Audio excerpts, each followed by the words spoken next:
Is 2-0 really the most dangerous lead in football? The idea that having a 2-goal advantage over your opponent increases the danger of conceding a goal and ending up losing the match is just absurd.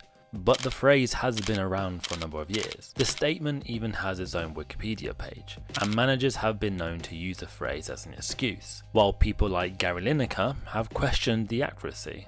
So, is it true or is it just a myth? In this video, we look to review and essentially find the truth backed by data. 2-0 up, it's always a dangerous scoreline. 2-0 is a dangerous scoreline. 2-0 is a dangerous score. When you're 2-0 up in a game, it's a dangerous lead. It's a dangerous one. It's the most dangerous scoreline in football. Whether 2-0 really is the most dangerous lead in football.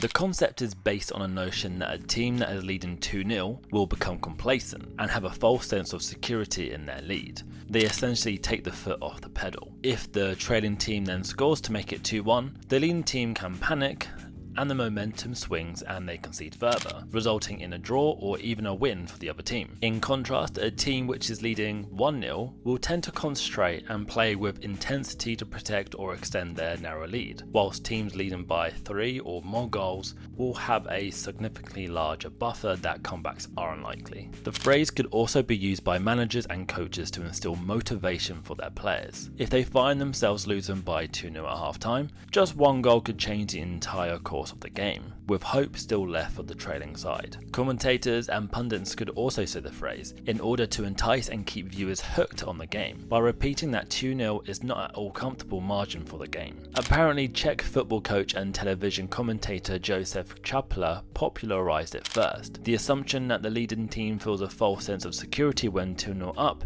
is known in Czech as the Čapla's trap. Liverpool notably lost away to Bournemouth in the 2016-17 season when they were leading 2-0, eventually suffering a 4-3 defeat in a famous example of the saying. Pundit Gary Lineker, however, questioned the truth of the 2-0 is the most dangerous lead in football phrase, stating at the time, when did 2-0 up become a dangerous score? Hear it so often now, would like to know the percentage of games lost from there. So is Lineker right? How accurate is it really? Now, I've been quite interested in finding out the truth behind this concept, so I did some of my own research. During the 23-24 Premier League season, there were just 3 instances where a team led 2-0 and ended up losing the match. 2 of the matches included Manchester United, coming back to win 3-2 against Forest and Villa. So you could say really that's just an example of how inconsistent Man United were last season. But think about it.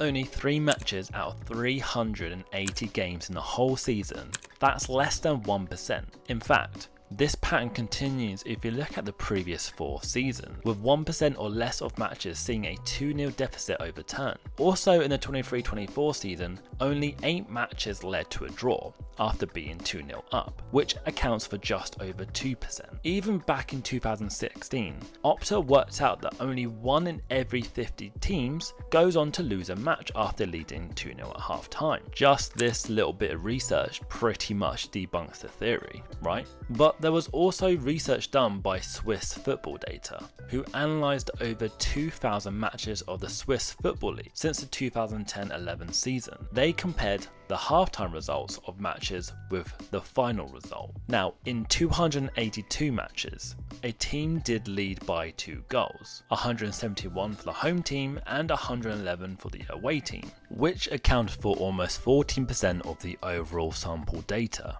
which was enough for them to determine if there was any unusual patterns. They first looked at how the winning odds were changing based on the halftime results. As you can see, teams leading at halftime by 2-0 had an above 94% chance of winning at the end, which you would think is pretty much common sense. Teams that were 2 goals down after the first half, the odds for your team to manage to turn around are only a bit over 1%. If your team trails your opponent only by 1 goal, it takes your chances of winning to 10%. And then if your team leads by 1 goal, the chances for a win are at 67%.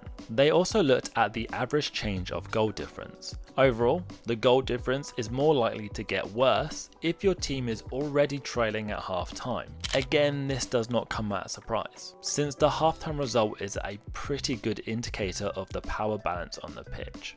Their research completely debunks the cliche of the 2-0 lead. If your team leads with 2 goals, it's actually more likely that the team will have increased their lead at the end of the game, which is most definitely the case when your team plays at home, but even away teams have a positive net gain. They did find an interesting pattern with 1 goal lead at half time. With home teams, it's more likely that they will increase their lead by the end of the match, but away teams are actually slightly more likely to lose the lead than increase it. Which again makes sense because the away team doesn't have the support of the crowd, who can provide that extra bit of motivation for the home team. So really the only lead that can actually be considered dangerous is a 1 goal lead from the away team. And there you have it. Statistics show that teams win far more games than they lose or draw once they have established a 2-goal lead. The truth is that under 1% of games in a season will feature a 2-goal lead that is turned into a deficit. So the phrase is basically just an exaggerated cliche.